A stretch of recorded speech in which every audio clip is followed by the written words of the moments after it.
Hello to each and every one of you, whoever is it that is watching this particular video with an intention of understanding a little bit more about accountancy subject. Accounts एक ऐसा subject है जो लगभग हमारे चारों ओर घिरा हुआ है। सारे लोग, वेदर वो हम जैसे हो, टीचर्स, स्टूडेंट्स हो जो कॉमर्स की फील्ड से जुड़े हुए हैं, वेदर वो दुकानदार हो, कस्टमर्स अपने ही स्टाइल में अपना अकाउंट्स करते हैं। अकाउंट्स का बेसिक मतलब क्या होता है? रिकॉर्डिंग सभी लोग करते हैं। So it's a good idea, अच्छी बात है अगर आप में से कुछ लोग या ज़्यादातर लोग अकाउंट्स के बारे में ज़्यादा कुछ सीख लें। ओके, बेसिकली यहाँ पे it's the students that are viewing this particular video. We have already some number of lecture videos connected to the chapter called as Partnership Final Accounts. That's one of the more important chapters at this particular 10+2 or HSC board level. Okay, as well as it's an important chapter and it is a foundation stone for multiple chapters connected to accountancy जो आप आगे जाके करोगे। तो अगर for some reason आपको नहीं पता था उन वीडियोस के बारे में, उन लेक्चर्स के बारे में, कोई प्रॉब्लम नहीं है। इट्स अ डिजिटल मीडियम, वो कहाँ पे गया तो नहीं है। So it's recorded, it's put up. Okay, there are multiple questions based on that with the entire explanation, working note, solution, whatever are the steps. Okay, we have tried our best to keep it in a sequence where we start with the ABCD and then we go on to words and make sentences. So it's a request on my part, if you have missed out any of the previous videos which is connected to the chapter called as Partnership Final Accounts, you can have a look at that particular playlist and play from that list one by one. Descending order में मत जाना, आपको नहीं समझ में आएगा क्योंकि जो डिफिकल्ट लेवल के क्वेश्चंस हैं वो एंड में पढ़ाए गए हैं। स्टार्ट से शुरुआत कर लीजिए, ओके, एंड थोड़ा थोड़ा करके आप वो वीडियो सीरीज कंप्लीट कर लीजिए। आज थोड़ी ही टाइम में हम एक नया चैप्टर स्टार्ट करेंगे, the name of which is going to be retirement of partner. We'll try our best, I will try my best personally to make sure that it's as much interactive as possible. So if I'm asking you questions, I fully understand कि ये live नहीं है और आप अभी के अभी मेरे को आंसर नहीं दे सकते हो, ओके, बट मैं क्वेश्चन कर लूँगा, थोड़ा समय दूंगा, आप तभी के तभी अपनी ओर से ट्राई कर सकते हो कि उसका आंसर क्या है। ऑब्वियसली नेक्स्ट कुछ सेकंड्स के बाद में उसका आंसर आपको स्क्रीन में, वीडियो में, लेक्चर में दिखाई देगा।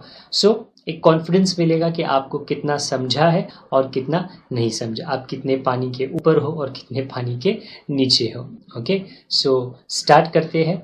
उसके साथ जो अगर आपको ये वीडियो, ये explanation of retirement of partner beginning का जो है समझ में आता है, so it's always a good idea for us from your end to give us a thumbs up. And अगर नहीं समझ में आता है, नो प्रॉब्लम्स, डाउट्स रहेंगे, इसके लिए आपको समझ में नहीं आया है, you have a comment category, you can always write comments in that concerning the doubts specific to this particular question. At the earliest possible time, we will try to get back with those comments, the answers of those comments, with whatever is the necessary explanation. अगर explanation is considered very important, बहुत लोगों ने वो doubts पूछे हैं, तो definitely उसके लिए या तो एक अलग सम में या तो एक अलग एक्सप्लेनेशन वीडियो उसके ऊपर हम बना के इस पर्टिकुलर चैनल पे डाल देंगे। Okay, that's pretty much it. I am hoping that you have been doing well, and let us dive into this chapter which is called as retirement of partner. Okay, I'm back once again and this time around to talk business. यहाँ वहाँ की बातें नहीं करेगी। Okay, जो concept आज का है वो reconstitution of partnership form, okay, ऐसे वर्ड आता है। तो अगर आपके टेक्स्ट बुक्स में या कोई भी टेक्स्ट बुक्स में आप ये पर्टिकुलर चैप्टर जो है रिटायरमेंट ऑफ पार्टनर ढूंढने की कोशिश करोगे, मैनी टाइम्स आप नोटिस करोगे कि वो नाम स्टार्ट में नहीं होता, रिकॉन्स्टिट्यूशन ऑफ पार्टनरशिप फॉर्म, उसके अंदर ये पर्टिकुलर चैप्टर मेंशन होता है। नाउ द थिंग, रिकॉन्स्टिट्यूशन का मतलब क्या है? सो आए देखते हैं। आपका मैं इंट्रोडक्शन इस पर्टिकुलर चैप्टर से करा देता हूँ। सो रिकॉन्स्टिट्यूशन का मतलब है एक तरीके का बदलाव, चेंज कहाँ पर होना है, किस लिए होना है, ये हम लोग थोड़ा थोड़ा करके आगे डिस्कस करेंगे। ओके, क्योंकि हम पार्टनरशिप फर्म के बारे में सीख रहे हैं। पार्टनरशिप फर्म मीन्स 2 दोस्त, 3 दोस्त, दोस्त जरूरी नहीं है, 2 केपेबल पीपल, 3, 4, 5 केपेबल पीपल, जिन्हें लगता है कि हम ये पर्टिकुलर बिजनेस एक साथ मिलके कर सकते हैं, तो एक साथ आते हैं और एक पर्टिकुलर पार्टनरशिप फर्म, शॉप, दुकान वो स्टार्ट करते हैं। तो उसको बेसिकली कहते हैं पार्टनरशिप फर्म। कि अगर मैं दोस्त के साथ कर रहा हूँ वो पर्टिकुलर बिजनेस, क्यों कर रहा हूँ? क्योंकि मैं उस पर ट्रस्ट करता हूँ, मैं उसके ऊपर विश्वास करता हूँ। ओके, अगर मेरे और मेरे फ्रेंड के बीच का जो रिलेशनशिप है, कौन सा? पार्टनरशिप का रिलेशनशिप, मैं दूसरे कोई रिलेशनशिप की बात नहीं कर रहा, पार्टनरशिप का जो ऑफिशियल होता है, जो बिजनेस के साथ कनेक्टेड होता है, अगर वो चेंज होता है, क्यों चेंज होता है थोड़े टाइम में हम पढ़ेंगे। उसके 3 रीजन है। एक होता है एडमिशन ऑफ पार्टनर, सेकेंड होता है रिटायरमेंट ऑफ पार्टनर, एंड तीसरा होता है डेथ ऑफ पार्टनर। तो ये रीजंस है जिसकी वजह से जो रिलेशनशिप है वो या तो बढ़ जाता है या तो कम हो जाता है। ओके, सो थोड़े थोड़े करके let me just read the text for you, even though you are capable enough of understanding everything which has been read. हाँ, एक और बात है, आप नोटिस करोगे that during the lecture and during the lectures to come I tend to use a lot of English. थोड़ा थोड़ा मसाला English का, थोड़ा थोड़ा मसाला हिंदी का कॉम्बिनेशन करके ये हम पाव भाजी बना के पकाना स्टार्ट कर देंगे। वेल, अकाउंट्स का। सो लिखा क्या है? Change in the structure of a partnership firm, जब पार्टनर्स के बीच का रिश्ता बदल जाता है, जब 2 से 3 बन जाते हैं या 3 से 2 बन जाते हैं। अब ये 2 से 3, 3 से 2 का मतलब, लेट्स सी, 2 पार्टनर है, एक पार्टनर ऐड होता है, तो that is reconstitution of partnership. आगे 2 पार्टनर है, एक पार्टनर माइनस होता है। ओके, मतलब चला जाता है। ऐड का मतलब ऑब्वियस है, मैथ्स का नहीं है, somebody coming in, and minus का मतलब है somebody going out. So whenever this coming in and going out happens, what happens in accountancy is called as reconstitution. Okay, है तो टेक्निकल वर्ड, बट सिंपल मतलब है कि जब बदलाव आता है, ओके, एक तरीके का चेंज आता है। आगे जाते हैं। What is this trying to explain to us ahead? Reconstitution of partnership firm 3 तरीके के होते हैं। 1, एडमिशन ऑफ पार्टनर, नया पार्टनर आता है या आती है। ओके, मैं कोई भेदभाव नहीं कर रहा हूं यहां पर। Okay, partner can be a male और अ फीमेल। जब नया पार्टनर आता है, जैसे ये 2 बंदे हैं, अपना बिजनेस मस्त में कर रहे हैं, कोई किसी की तरफ से रोक टोक नहीं है, पर ये मैडम क्या कह रही है? रुको रुको, मैं भी आपको ज्वाइन करती हूँ। तो बेसिकली 2 काम कर रहे थे, तीसरी या तीसरा आ गया या आ गई, तो इसको आप कहोगे एडमिशन। आगे दूसरा रीजन रिकॉन्स्टिट्यूशन का क्या है? रिटायरमेंट। अब रिटायरमेंट का मतलब क्या है? एक जूना पार्टनर, एन ओल्ड पार्टनर, जो काफी टाइम से काम कर रहा था, अपने खुद की मर्जी से, कोई उस पर दबाव नहीं डाल रहा है, अपने खुद के मर्जी से कहता है। तो 3 यहाँ पे लोग हैं, मस्ती कर रहे हैं। ओके, 3 दोस्त बिजनेस का खेल खेल रहे हैं। एक क्या कहता है? मुझे नहीं खेलना, मम्मी ने बुलाया है। ओके, वो काफी चाइल्डिश बहाना है, पर मैं बताने की ये कोशिश कर रहा हूँ। कुछ लोग खेल रहे थे, बिजनेस कर रहे थे, उसमें से एक उठकर चला गया, टाटा बाय बाय बोलकर चला गया, क्योंकि मुझको बिजनेस करना नहीं है। रीजंस बहुत सारे हैं, थोड़े टाइम में हम वो रीजंस पे भी आ जाएंगे, थियरी का जो मैटर है वो भी कवर अप कर लेगी। बट पहले में आपने क्या देखा? दैट देयर वाज एडमिशन, उसका मतलब है 1 पार्टनर कम्स इन। अभी आपने क्या देखा? 1 पार्टनर लीव्स एंड गोस, अपनी मर्जी से। ओके, कोई उसके ऊपर दबाव नहीं डाल रहा है, that is retirement of partner. इसके आगे देख लेते हैं। तीसरा बहाना क्या है? रिकॉन्स्टिट्यूशन का, that is called as death of partner. अभी ऐसा है कि अगर इंसान हो, जो मैं हूं और आप हो, ये एक चीज है जिसके ऊपर all throughout history people have tried their best. Okay, बहुत पैसा इसके ऊपर खर्चा किया गया है, that we have control over it. But let's be frank, किसी का कंट्रोल नहीं है। जब न्योता आ रहा है ऊपर से, तो भैया आपको वो वाली पार्टी में तो जाना ही जाना है। ओके, आप मना नहीं कर सकते हैं। सो जब पार्टनर को ऊपर से इनविटेशन आता है। आई एम गेसिंग आपको इतना तो पता है ऊपर वाले का नाम यहाँ पे क्या है, तो हम मना नहीं कर सकते हैं। सो 3 दोस्त हैं, दुकान चला रहे थे, अचानक क्या हो गया, किसी की डेथ हो गई। कैसे हो गया वो इम्पोर्टेंट नहीं है, पर हो गया डेथ। ऑब्वियसली वो बिजनेस कंटिन्यू नहीं कर सकता है। तो जब कोई पार्टनर आता है नया, तो एग्जिस्टिंग बिजनेस में फेरबदल होता है, चेंजेस होते हैं, उसको रिकॉन्स्टिट्यूशन कहते हैं। जब पार्टनर जाता है तो भी बिजनेस में रिकॉन्स्टिट्यूशन होता है, चेंज होता है, उसको भी आप जो टेक्निकल वर्ड है वो रिकॉन्स्टिट्यूशन कह सकते हो। So there are three types of reconstitutions. Now पहला एडमिशन था, दूसरा था रिटायरमेंट और तीसरा था डेथ।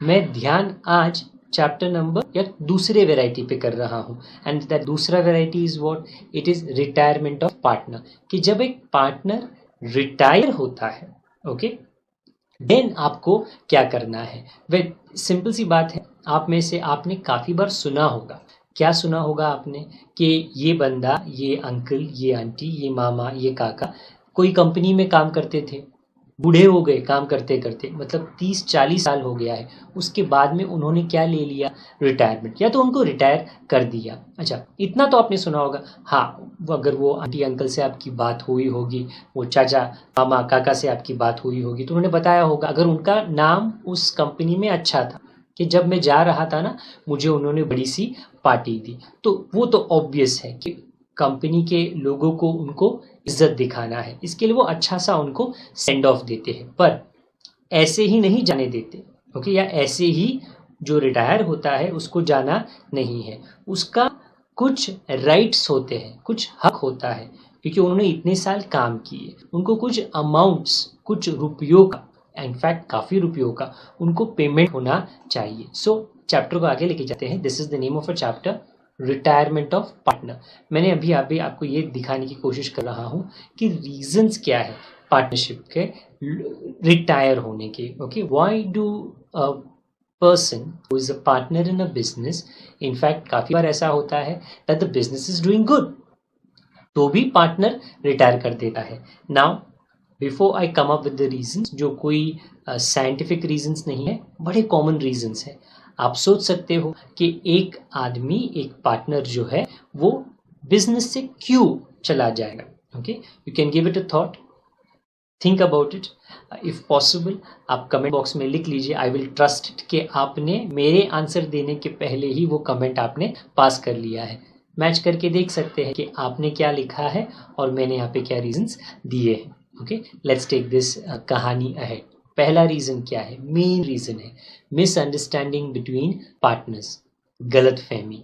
अच्छा, मैं बताने की क्या कोशिश कर रहा हूँ, if you and your friend start a partnership, कोई आपको रोकेगा नहीं, you can start. And very importantly, आपके दोस्त के साथ ही आपने क्यों ये पार्टनरशिप स्टार्ट किया, बिकॉज यू हैव ट्रस्ट, आपका विश्वास है उसमें कि वो मेरे को दगा नहीं देगा। ओके, वो मेरे साथ फ्रॉड नहीं करेगा, वो किसी तरह की चोरी नहीं करेगा, वो मुझे चोट नहीं पहुंचाएगा पैसों का। ओके, पर अगर कुछ सालों बाद फॉर सम रीजन आपके दिमाग में उसके खिलाफ किसी भी तरह का डाउट आता है, ओके, या किसी भी तरह की मिसअंडरस्टैंडिंग हो जाती है, तो फिर ऑटोमेटिक ऐसा तो फीलिंग ज़रूर आएगा। झगड़ा हो गया ना उसके साथ में, हो सकता है कि बड़ा झगड़ा हो गया, उसके बाद में आप ऐसा एटीट्यूड रख सकते हो कि तू तेरे रास्ते जा, मैं मेरे रास्ते जाता हूँ।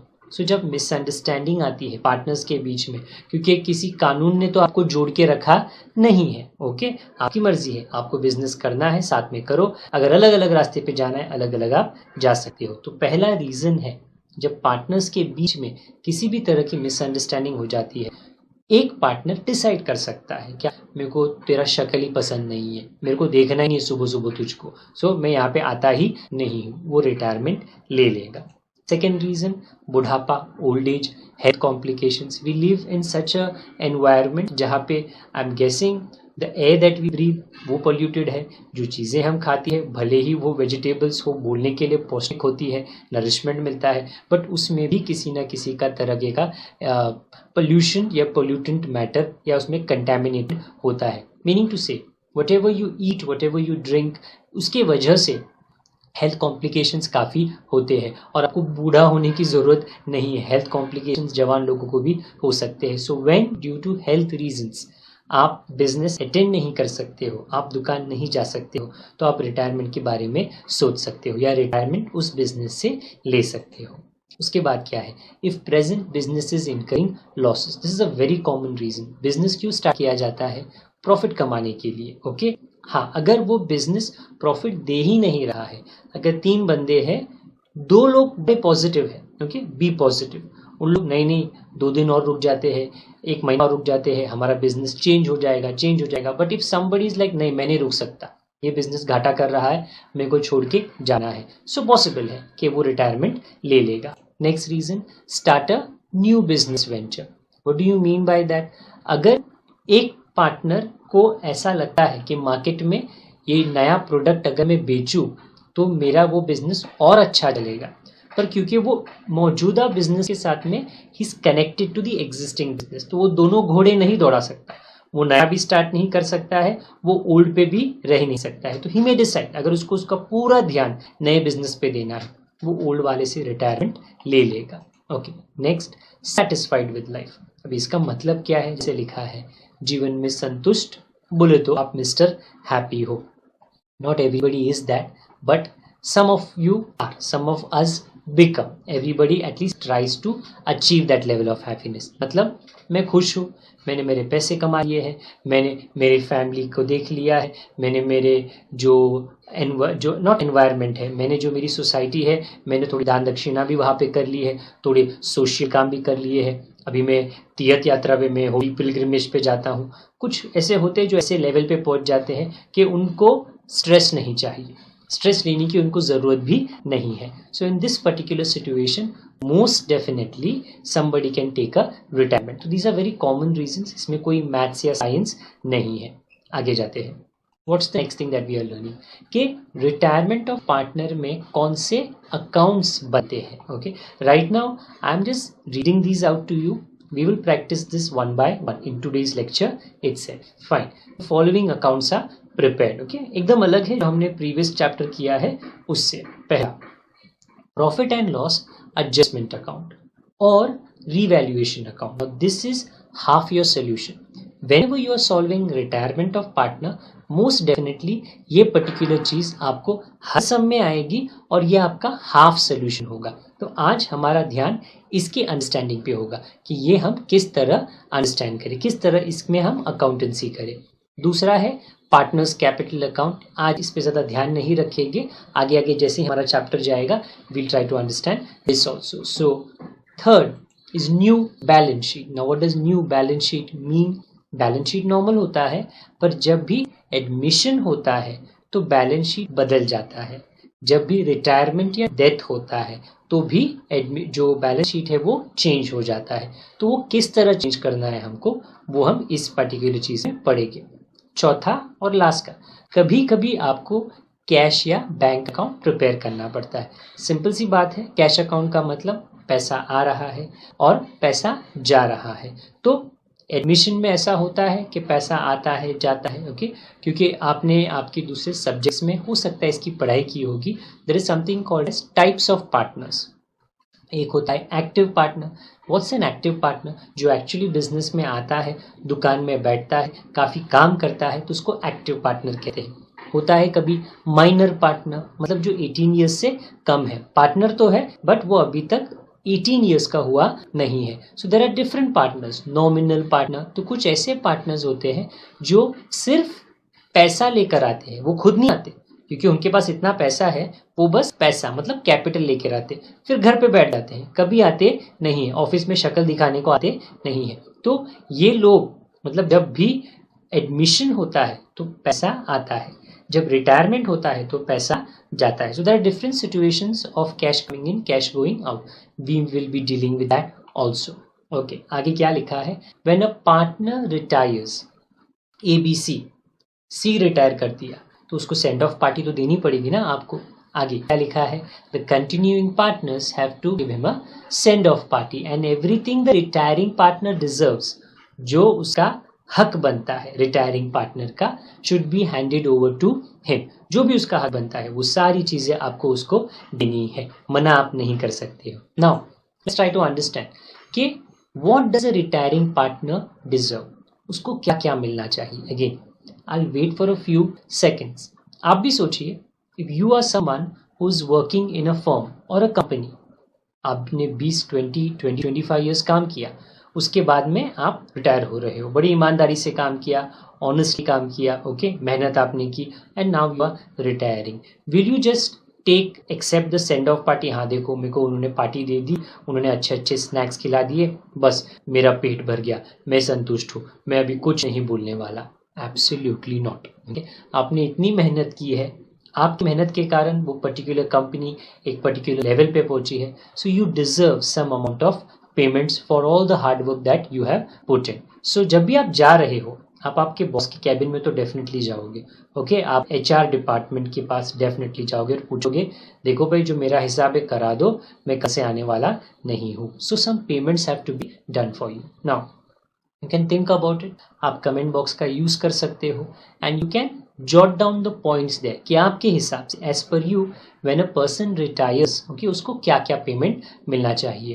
उसके बाद में you can pause this particular video, pause this particular scene, कुछ टाइम दे दो, लिख लो कमेंट बॉक्स में, और उसके बाद में you can compare it again. पता चल जाएगा कि मेरी सोच आपकी सोच के साथ में कितनी मिलती है। ओके, सेम ट्रैक पे है कि अलग अलग ट्रैक पे हमारी गाड़ी चल रही है। Okay, you can do that, pause it for some time. Right now मैं गाड़ी को आगे के जाता हूँ and let me try to explain to you. ये बहुत इंपॉर्टेंट, ये थियरी ही नहीं है, ये आगे जाके हमको हर प्रैक्टिकल सम में अप्लाई करना है। अ पार्टनर इज रिटायरिंग, उसको क्या पेमेंट हम कर सकते हैं। Okay, let's take this up one by one. सबसे पहले उसको हम क्या पेमेंट करेंगे? कैपिटल, जो पैसा पार्टनर ने दुकान में इन्वेस्ट किया था, जो पैसा उसने दिया वो पैसा हम उसको वापस से लौटा देंगे। दूसरा, his her share of reserves. देखिए, जब भी आप बैंक में पैसा डालते हैं ना, वो पैसा इंक्रीज होता है ना, उसी तरह जब पार्टनर बिजनेस में पैसा डालता है कैपिटल, वो कैपिटल भी इंक्रीज होता है, उसको क्या कहते हैं? रिजर्व्स। ओके, तो रिजर्व्स में पार्टनर का ही पैसा है। जब पार्टनर रिटायर हो रहा है, उसका हक, उसका टुकड़ा, रेशियो आप निकाल दीजिए और उसको आप दे दीजिए। नेक्स्ट, हिज और हर शेयर ऑफ गुडविल। अभी ये है गुड रेपुटेशन, आगे लिखा है उसका अच्छा नाम सोसाइटी में। ये भी मैं सिर्फ पढ़ के बता रहा हूँ, it's a little bit difficult to understand. No, why is it so? काफ़ी ऐसे एसेट्स होते हैं जिनका मेजरमेंट होता है, ओके, पर goodwill by measurement what do I mean? Meters, centimeters या वेट होता है, उसका वजन होता है। बट गुडविल एक इंटेंजिबल एसेट है, वो दिखता नहीं है। हाँ, पर गुडविल डेफिनेटली होता है, फिजिकल फॉर्म नहीं है उसका, वो मीटर्स में, सेंटीमीटर्स में उसका हाइट, कद काठी, उसका वेट होता नहीं है।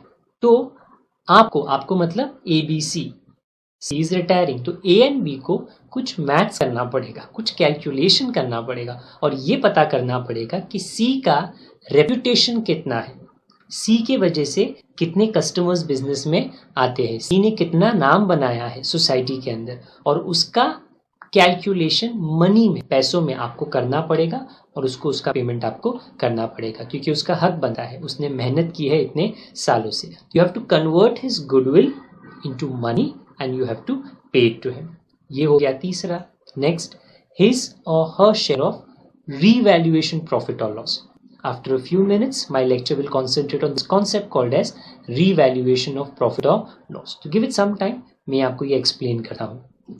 उसके बाद his or her share of current year's profit. तो जो current year का profit होता है ना, what does that mean? A year in accounts is a financial year. It starts on 1st April and it comes to an end on 31st March. उसके बीच में 12 months होते हैं। तो एग्जाम्पल, एक पार्टनर है, अप्रैल, मई, जून, जुलाई, अगस्त, 5 महीने उसने काम किए, उसके बाद वो रिटायरमेंट लेता है। तो 5 महीने उसने मेहनत किया होगा, definitely has put in the hard work and he deserves a certain amount of payment for that. तो वो पेमेंट आपको उसको करना पड़ेगा, तो उसको कहते हैं current year's profit. So these are the 5 points general, there are many more points. ये सब मैं आपको इंट्रोडक्शन करा रहा हूँ, एक पार्टनर रिटायर कर रहा है, उसको आप क्या क्या पे कर सकते हो। Okay, let's take the story ahead. Now what do you see in front of you? you see the format of this chapter called as retirement of partnership. So in future, whenever you're watching my video, it would be highly appreciated अगर मेरी तरफ से अगर आप मुझको join करो उस particular solution में, क्योंकि अकाउंट्स एक ऐसा सब्जेक्ट है ओके जो देखने से समझ में नहीं आता. See it's not theory, it is practical. आपको लिखना है, that is very very important. Okay, anything जो लिखने का सब्जेक्ट है, अगर आप पढ़ने को जाओगे, if you read 20 sums that is as good as writing 2 sums.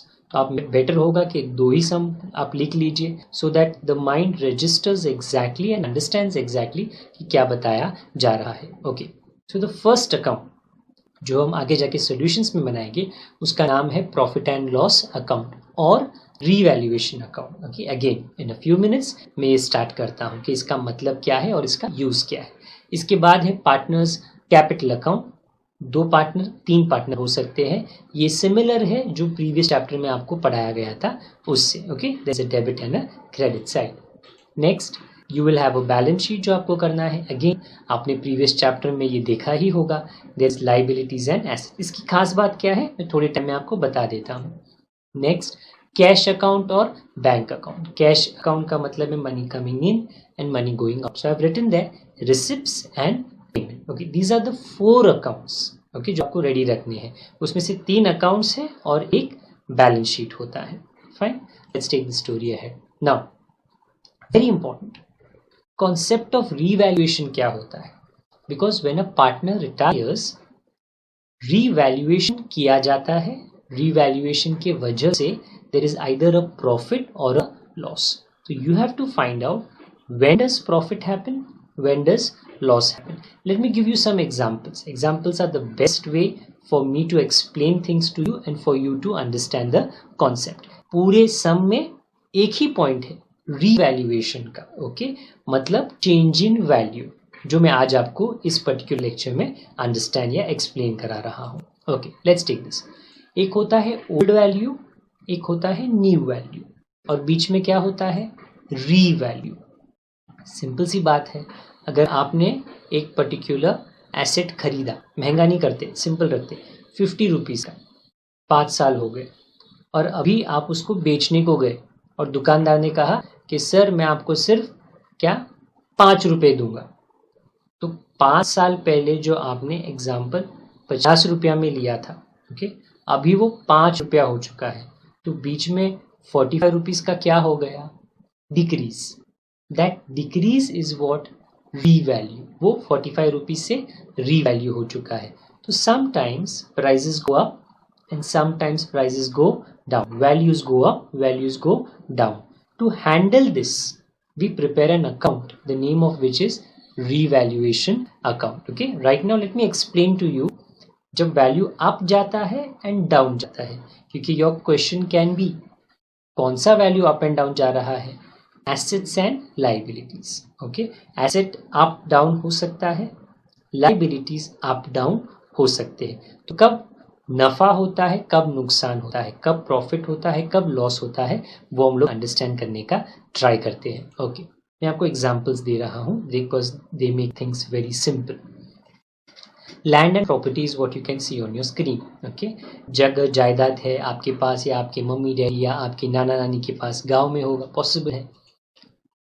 Second example में देने वाला हूँ है ये बाइक की. ओके, अगर आप में से कोई भी बाइक लवर हो, आपको क्लासिक बाइक्स पसंद है, तो ये आपको डेफिनेटली याद आया होगा. ओके, इसका नाम RX100 है जो यामाहा की कंपनी पहले काफ़ी टाइम पहले बनाती थी.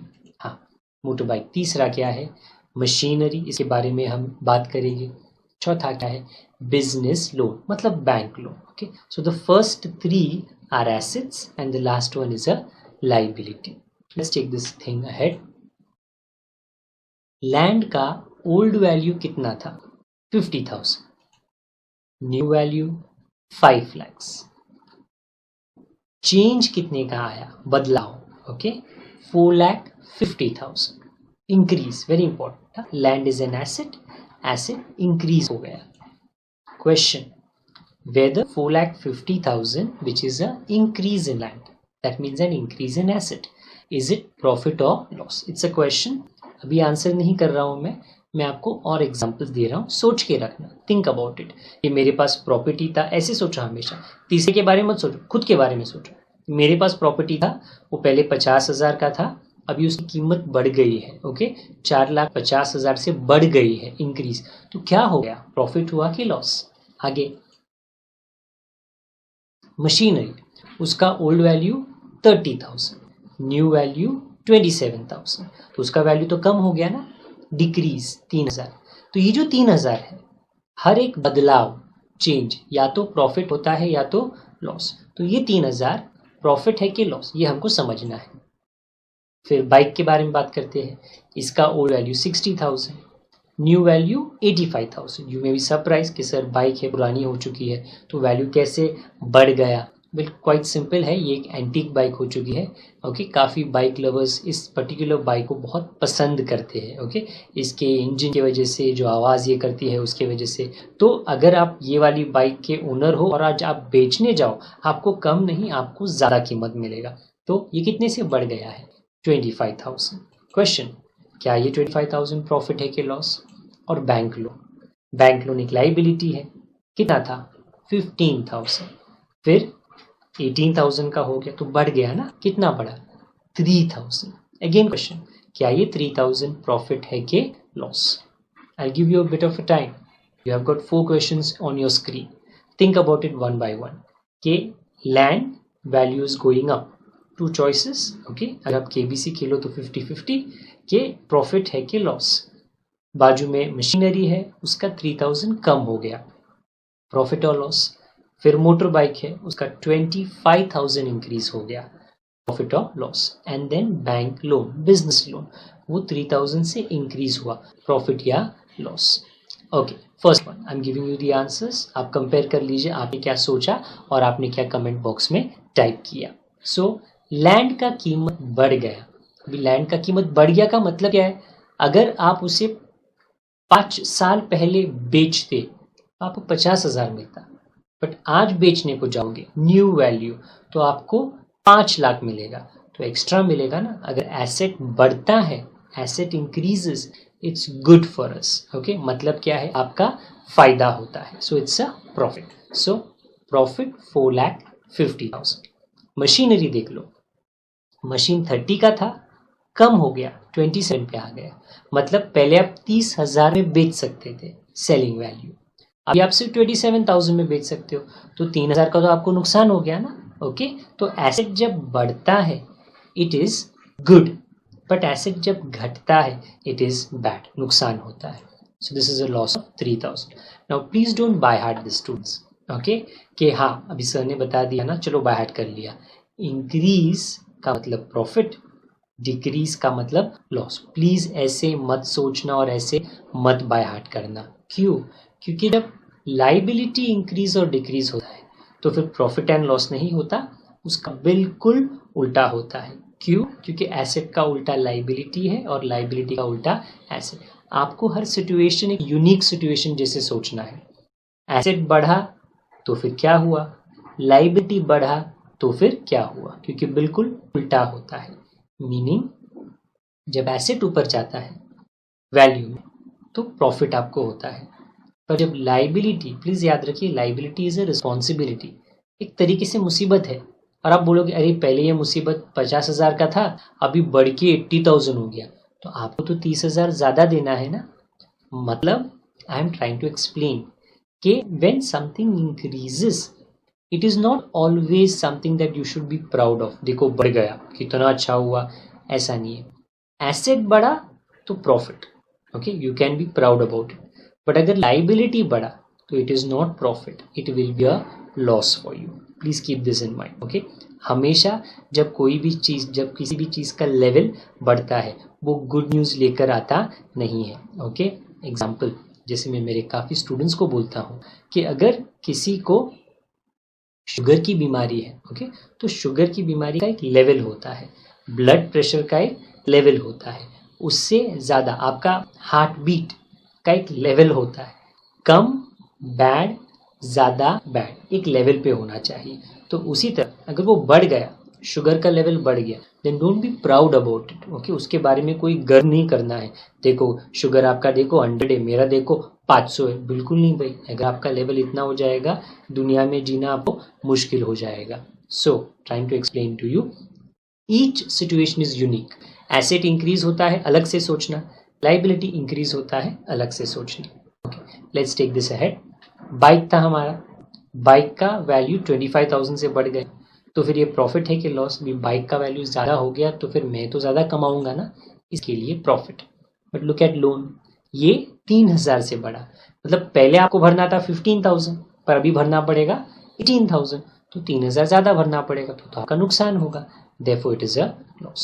All of these profit and losses, what are they called? They are called as revaluation. जब वैल्यू चेंज होता है तो या तो प्रॉफिट होता है या तो लॉस। ओके, इसी को हम, ये कॉन्सेप्ट को, ओके, ये अंडरस्टैंडिंग को हम एक अकाउंट में यूज करते हैं। So my dear friends, I guess that is a better way to speak to you.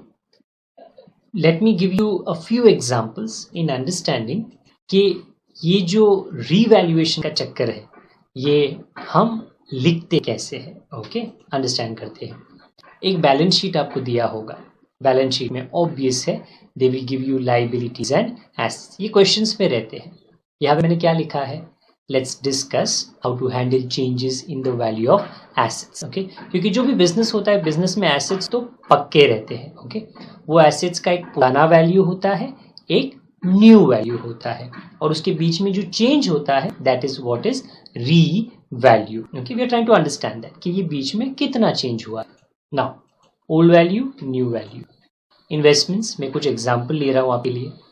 Old कितना था 80,000 और अभी कितना है 95,000। अभी ओल्ड और अभी का मेरा मतलब क्या है, हो सकता है 2 साल, हो सकता है 4 साल, ओके, कि कुछ समय बीत गया है। और ये हम क्यों ढूंढने की कोशिश कर रहे हैं, क्योंकि जो पार्टनर जा रहा है, मतलब जिसकी रिटायरमेंट हो रही है, तो ये जो फेरबदल हो रहा है, चेंजेस हो रहे हैं in value of assets and liabilities, उसकी वजह से जो प्रॉफिट या लॉस होता है वो ये पार्टनर जो रिटायरिंग हो रहा है उसको मिलना चाहिए, उसका हिस्सा उसको मिलना चाहिए।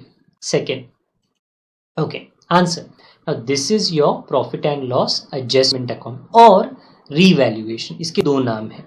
मैं जो डिफिकल्ट नाम है एक्चुअली मैं वो लूंगा। आप में से काफ़ी स्टूडेंट्स ये कहेंगे कि सर रीवैल्यूएशन अकाउंट सिंपल है वो रख लो, पर आगे जाके प्रॉब्लम होगा, ये मुझको पता है। तो ये मेरा सजेशन आपको है, रीवैल्यूएशन आप समझो, बट जब आप लिखो तो please write it as profit and loss adjustment. Okay, अभी ये क्यों प्रॉफिट एंड लॉस, बिकॉज जब इंक्रीज डिक्रीज होता है तो या तो प्रॉफिट होता है या तो लॉस, और वो एडजस्ट होता है। तो इसके लिए इस अकाउंट में या तो डेबिट या तो क्रेडिट। अभी देखिए, डेबिट में मैंने कोड वर्ड लिखा है AL, क्रेडिट में मैंने वो कोड वर्ड कंटिन्यू किया है LA। So A stands for asset, L stands for liability. Similarly liability asset. तो डेबिट में मैं आपको क्या बताना चाहता हूं कि जब एसेट माइनस होता है तो लॉस होता है, और लाइबिलिटी प्लस होता है तो भी लॉस होता है। ओके, क्रेडिट में मैं क्या दिखा रहा हूं, लाइबिलिटी माइनस, लाइबिलिटी मतलब मुसीबत कम हो गई तो प्रॉफिट हो गया, और एसेट अगर बढ़ गया तो भी प्रॉफिट हो गया। ओके, आगे देख लेते हैं इन्वेस्टमेंट के बारे में। इन्वेस्टमेंट पहले 80 था, फिर 95 हो गया, तो कितने से इंक्रीज हुआ 15,000, और वो 15,000 क्या है, एसेट प्लस, ये आपको दिखता है एसेट प्लस।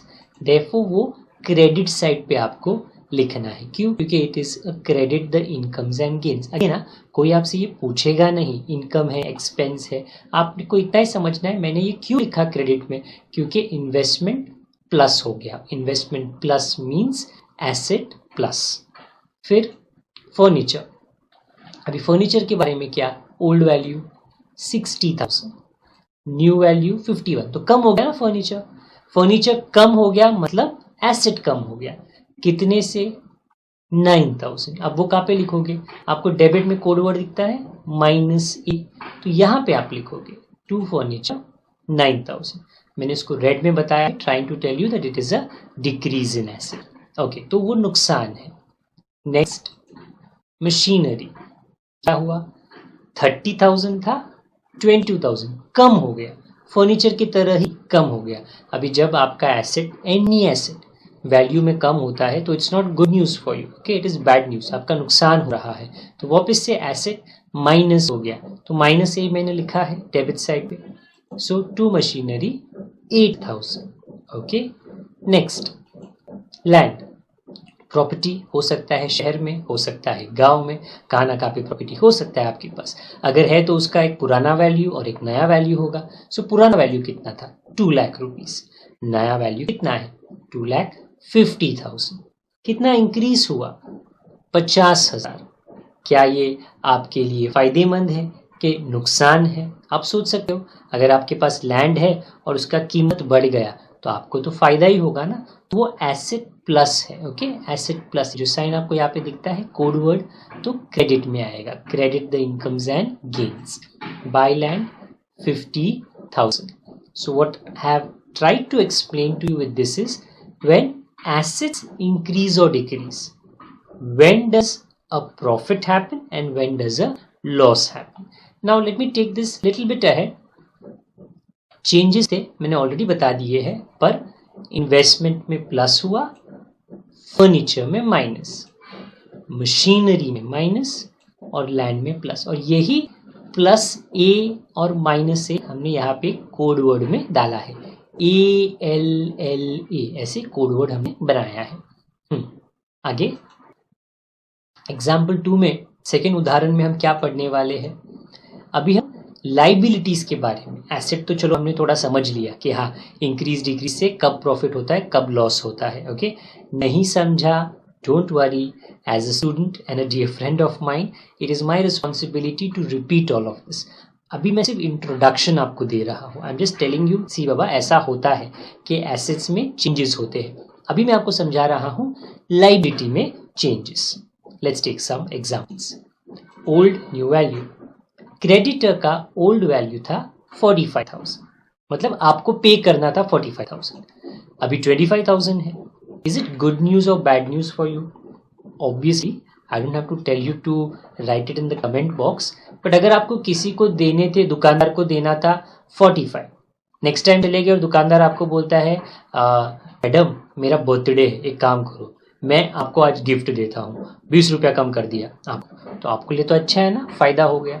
सिमिलर मैनर के अंदर आपको यहाँ पे 45,000 की जगह पे सिर्फ 25,000 देना है, तो ये कहाँ पे आप लिखोगे, ओके, आपका लाइबिलिटी कम हो गया है। So profit and loss adjustment account, this is the name of the account. Revaluation उसका दूसरा नाम है, उसका घरेलू नाम है, ओके, तो उसे आप बोल सकते हो। अभी आप लाइबिलिटी पे ध्यान दीजिए, यहाँ पे क्या है, प्लस एल और क्रेडिट में minus L, okay. Now you have to understand कि क्रेडिटर में क्या हो रहा है, माइनस, जो चेंज है ना, बदलाव, वो माइनस का है, तो वो कहाँ पे लिखोगे, माइनस है, क्रेडिट में आता है। बाय क्रेडिटर 20,000, क्योंकि आपका फायदा हो गया है, ओके। आगे आउटस्टैंडिंग वेजेस, आपको किसी को उसका पेमेंट करना था, ओके, वेजेस का, पहले 10,000 अभी 12,000, तो ज़्यादा देना है आपको। हो सकता है आपने डिले किया, इसके आपको ज़्यादा देना है, तो जब आपको ज़्यादा पेमेंट करना पड़ता है आपका नुकसान हो जाता है, तो वो कहाँ पे आएगा, प्लस एल, डेबिट साइड पे, टू आउटस्टैंडिंग वेजेस 2,000। तो ऑल दिस प्लेसमेंट जो होते हैं ना, कौन सा, डेबिट का, क्रेडिट का, इस अकाउंट में, इसका नाम है profit and loss adjustment account. Everything, सारा कुछ डिपेंड, निर्भर करता है ALLA। साइन को चेंज मत करना, हाँ, वरना किस्मत बदल जाएगी, पूरा रॉन्ग आएगा। It is minus plus, okay, ये मेंटेन करना। ये एग्जामिनेशन में आप पेंसिल में लिखिए, पेन में मत लिखिए, बट पेंसिल में आप लिखोगे तो चलेगा, कोई प्रॉब्लम नहीं है, okay. Bill payable, what about that? पहले 35,000 आपको देना था, पे करना था, अभी 42,000 बढ़ गया ना, तो नुकसान होगा आपको, लाइबिलिटी अगर इंक्रीज हो गया तो। एंड आप नोटिस कर सकते हो वो डेबिट साइड पे दिया है। सो टू बिल पेएबल, कितना रीवैल्यू हो गया, 7,000, तो 7,000 आपको पे करना है एक्स्ट्रा, ओके। तो वो प्लस एल का के एंगल से आपको सोचना है। Will take up one more, outstanding electricity bill. तो जो कंपनी आपको इलेक्ट्रिसिटी घर पे देती है, ओके, वो कहाँ पे भी हो सकती है, अलग कंपनी होगी, बट इलेक्ट्रिसिटी घर पे सप्लाई होती है। पहले कितना देना था? 18,000, अभी कितना देना है? 12,000। अच्छी बात है, गुड न्यूज़। आपको तो 6,000 कम देना है, आपका पैसा बच गया, तो वो तो फायदा होगा आपको, most definitely so how do you right it? Minus L by outstanding electricity bill 6,000। सो जो भी इंक्रीज और डिक्रीज है that results either in profit और लॉस। बाय हार्ट मत करना, बट यस, मैं आपको एक शॉर्टकट बता रहा हूं that ALLA minus plus, if you keep that and write it, whatever are the changes in assets and liabilities, you can definitely write it with the help of this particular shortcut or code name. Now liabilities, for creditor it was subtract, for wages outstanding it was plus, again for bill payable it was plus, and for outstanding electricity it was minus. You don't have to be doing this, ये आपको करने की जरूरत नहीं है. I'm just trying to explain कि कब plus हुआ और कब माइनस. ओके, नाउ ये जो आपने बनाया ये था profit and loss adjustment account. I am just giving you a sample कि ये profit and loss adjustment debit में क्या आता है, क्रेडिट में क्या आता है. ऑलरेडी आपको मैंने बता दिया, ALLA माइनस प्लस, वो सेम चीज आपको बता रहा हूं मैं. डेबिट में खर्चे आते हैं, क्रेडिट में कमाई, इनकम्स. डेबिट में मैंने क्या लिखा है? एसेट वैल्यू में नीचे जाता है, so you know that minus A. Credit में एसेट वैल्यू में ऊपर जाता है, प्लस ए. डेबिट में लाइबिलिटी वैल्यू में ऊपर जाता है, प्लस एल. लाइबिलिटी वैल्यू में नीचे जाता है, माइनस एल. ये कोड वर्ड में मैंने बता दिया है, अभी मैं एक फॉर्मेलिटी कंप्लीट कर रहा हूं आपके लिए. तो डेबिट में माइनस ए नुकसान का रीजन है, क्रेडिट में प्लस ए मुनाफा का रीजन है, ओके, प्रॉफिट का रीजन है. डेबिट में प्लस लाइबिलिटी नुकसान कराता है, प्लस लाइबिलिटी. क्रेडिट में माइनस लाइबिलिटी मुनाफा कराता है. तो this account only handles for you what are the profits and what are the losses. Okay, so that was the intention for this particular lecture as far as my explanation is concerned. You have 4 different parts in every solution of retirement. मैंने आपको सिर्फ एक part समझाया है, okay. मैंने आपको थोड़ा सा डोज दिया है, वो डोज आप ले लो, उतना आप डाइजेस्ट कर लो, अंडरस्टैंड कर लो, और जब भी हम मीट करेंगे, okay, after when my explanation continues, ये कहानी को हम थोड़े आगे लेकर जाएंगे. Okay, if you have not understood this you can obviously go back. Assets का आप अंडरस्टैंड कर लो एक और बार, लाइबिलिटी आप वापस से अंडरस्टैंड कर लो, because in every sum half of your sum is change in value of asset and liabilities. अगर 6 एडजस्टमेंट आते हैं तो 4 एडजस्टमेंट इसी के साथ कनेक्टेड है. तो ये पर्टिकुलर अकाउंट में आपको बहुत बहुत अच्छा बनना है. I am back for the last time once again today.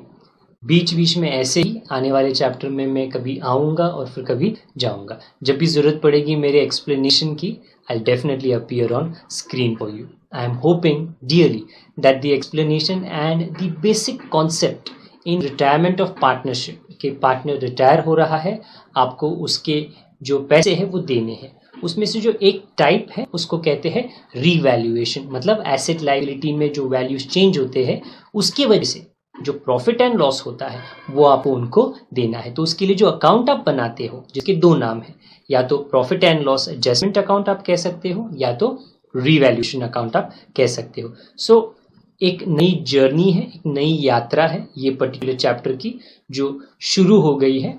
Little by little मैं कहानी को आगे लेकर जाऊंगा, and little by little you will get better, good, best at this particular chapter. Okay, a quick reminder that if you have missed out previous lecture videos, you can always go to the playlist which is already existing on the channel. Also, if you like the explanation, more importantly, if you understand the explanation, like for that particular video is highly appreciated. If you can share this particular channel with your remaining friends. Okay, I don't mind if you share it with your enemies also. It's in any way good. The reach of the channel will increase. YouTube or this particular medium, any digital platform that you are seeing this particular video on, अगर वो spread होता है तो automatically it helps in the growth of the channel. It helps in the reach and the views that the channel obtains. These particular sums that are being explained, we are trying our best here at Steven Sir makes it easy to keep it as simple as possible. Even complicated adjustments होते हैं, but थोड़े बचकाने तस्वीरें यहाँ वहाँ पर, थोड़े बचकाने words यहाँ वहाँ पर इस्तेमाल करके वो एक्सप्लेन करने की पूरी कोशिश आपको की जाएगी. ओके, अपना ख्याल रखिए. जल्द ही मिलेंगे एक नेक्स्ट लेक्चर में हम. Okay, till that time, please take care of yourself.